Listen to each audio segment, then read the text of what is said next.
Assalamualaikum warahmatullahi wabarakatuh. Perkenalkan, nama saya Sala Febriani dari Sistem Informasi Reguler 6A. Baiklah, di sini saya akan menjelaskan tentang netting dan loading. Apa itu netting dan loading? Netting merupakan proses perhitungan untuk menetapkan jumlah kebutuhan bersih. Netting didapatkan dari selisih antara kebutuhan kotor dengan keadaan persediaan, baik persediaan yang ada di dalam gudang maupun yang sedang dipesan.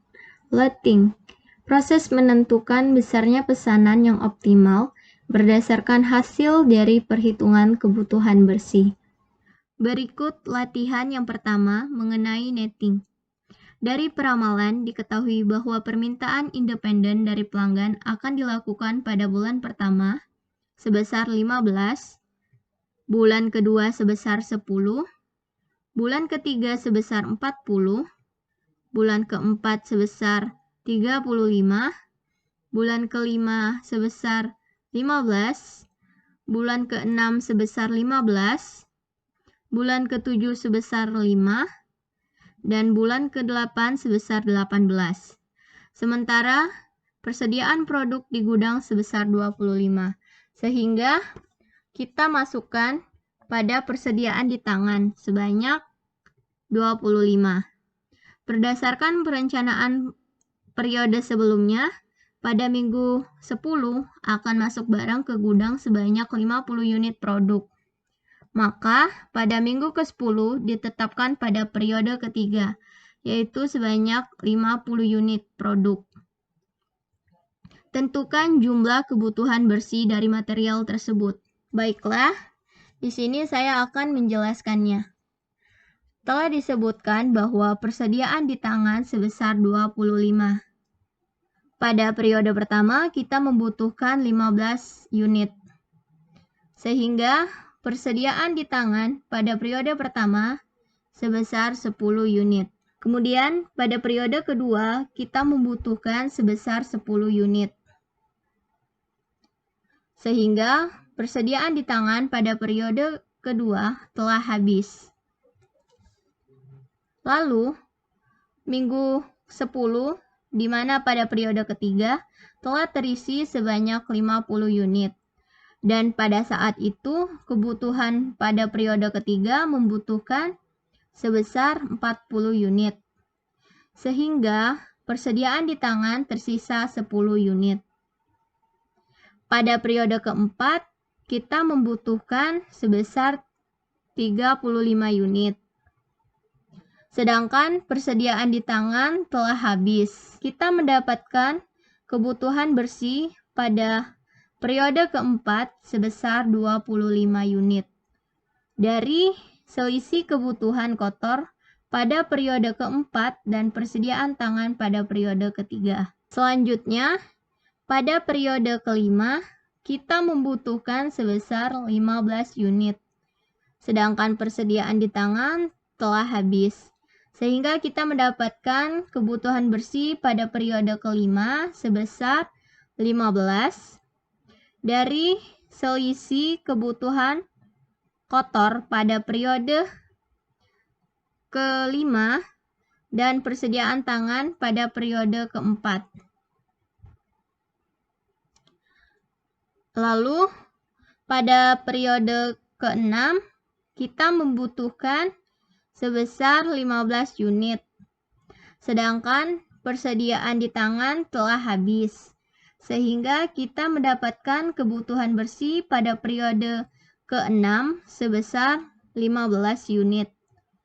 Dari selisih kebutuhan kotor pada periode ke-6 dan persediaan tangan pada periode kelima. Pada periode ke-7 kita membutuhkan sebesar 5 unit. Sedangkan persediaan di tangan telah habis. Sehingga kita mendapatkan kebutuhan bersih pada periode ke-7 sebesar 5. Dari selisih kebutuhan kotor pada periode ke-7 dan persediaan tangan pada periode ke-6. Dan selanjutnya pada periode ke-8, kita membutuhkan sebesar 18 unit. Sedangkan persediaan di tangan telah habis. Sehingga kita mendapatkan kebutuhan bersih pada periode ke-8 sebesar 18. Dari selisih kebutuhan kotor pada periode ke-8 dan persediaan tangan pada periode ke-7. Maka jumlah kebutuhan bersih dari produk ini yaitu sebesar 78. Untuk latihan kedua yaitu mengenai loading, load for load, di mana tabel ini telah terisi kebutuhan bersihnya, yaitu pada periode pertama sebesar 10, periode kedua sebesar 28, periode ketiga sebesar 50, periode keempat sebesar 15, periode kelima sebesar 46, periode keenam sebesar 63, periode ke-7 sebesar 20, periode ke-8 sebesar 50, periode ke-9 sebesar 12, periode ke-10 sebesar 90, periode ke-11 sebesar 25, dan periode ke-12 sebesar 15, dengan perkiraan lot 150.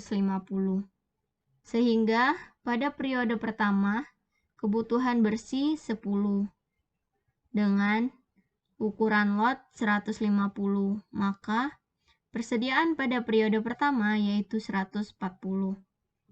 Selanjutnya, pada periode kedua, persediaan sudah terdapat 140, sedangkan kita memiliki 28 kebutuhan bersih. Maka persediaan dari periode kedua sebesar 112. Untuk periode ketiga, kita memiliki 50 kebutuhan bersih dengan persediaan 62. Untuk periode keempat, kita membutuhkan kebutuhan bersih 15 dengan persediaan pada periode keempat yaitu 47. Selanjutnya, untuk periode keenam yaitu kita memiliki kebutuhan bersih 46. Maka persediaan pada periode kelima yaitu 1. Pada periode ke-6 terjadi penambahan lot sebesar 150. Pada periode ke-6 persediaan yang didapat sebesar 88. Periode ke-7 kita memiliki 20 kebutuhan bersih dengan persediaan pada periode ke-7 yaitu 68. Untuk periode ke-8 kita memiliki kebutuhan bersih sebesar 50. Maka persediaan pada periode ke-8 sebesar 18.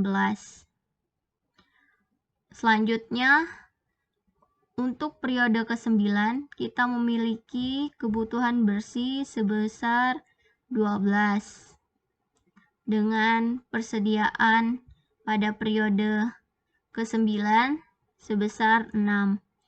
Pada periode ke-10 terjadi lagi penambahan lot sebesar 150.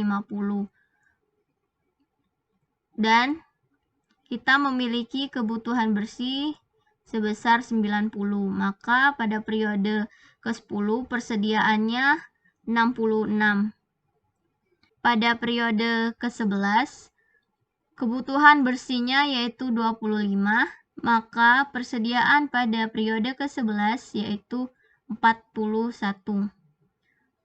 Dan pada periode ke-12 kebutuhan bersih yang dimilikinya yaitu sebesar 15 dengan persediaan pada periode ke-12 tersisa 26. Untuk latihan ketiga mengenai loading AOK. Jika diketahui biaya penyimpanan produk X sebesar 700 per unit per periode dan biaya pemesanan sebesar 2.500 per pesan, dengan estimasi kebutuhan konsumen bersih konsumen seperti di bawah ini, tentukan besarnya nilai lot dan pergerakan jumlah persediaan produk X tersebut menggunakan teknik load AOK. dengan tabel yang telah terisi kebutuhan bersihnya. Untuk periode pertama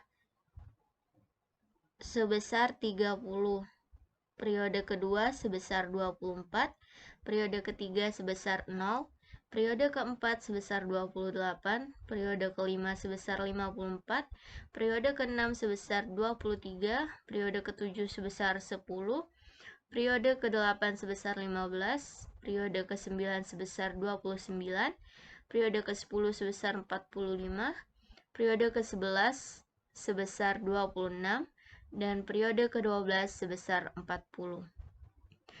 Dengan diketahui H sama dengan 700 per unit per periode, K sama dengan 2.500 per pesan. Untuk mengetahui nilai lot yang akan kita cari, menggunakan rumus akar 2 dikali D dikali K per H, di mana D itu total kebutuhan dalam satu periode, dan K biaya pemesanan setiap kali pesan, dan H biaya penyimpanan per unit per periode.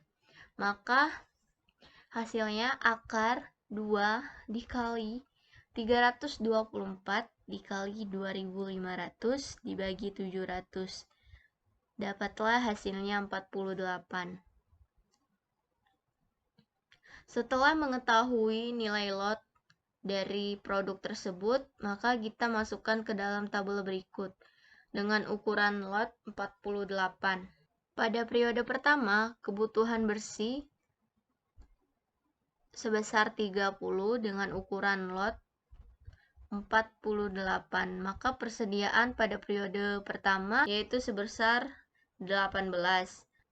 Untuk periode kedua, terjadi penambahan lot sebesar 48 dengan kebutuhan bersih 24, maka persediaan untuk periode kedua yaitu sebesar 42.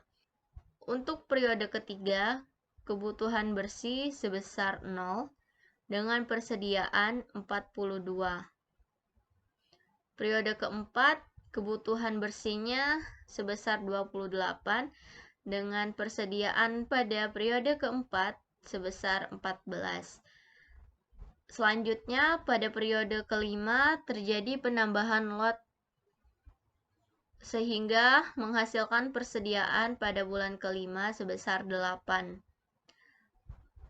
Untuk periode ke-6 terjadi lagi penambahan lot dengan menghasilkan persediaan tersisa sebesar 33. Untuk periode ke-7 kebutuhan bersihnya 10 dengan persediaan pada periode ke-7 sebesar 23. Lalu pada periode ke-8 kebutuhan bersih sebesar 15, maka persediaan pada periode ke-8 sebesar 8. Selanjutnya terjadi penambahan lot pada periode ke-9 dengan kebutuhan bersih 29, maka persediaan pada periode ke-9 itu 27. Pada periode ke-10 terjadi penambahan lot dengan kebutuhan bersih 45, maka persediaan pada periode ke-10 sebesar 30. Periode ke-11 kebutuhan bersih sebesar 26 dengan persediaan pada periode ke-11 tersisa 4. Dan pada periode ke-12 kebutuhan bersih sebesar 40 dan terjadi penambahan lot, maka persediaan pada periode ke-12 tersisa hanya 12.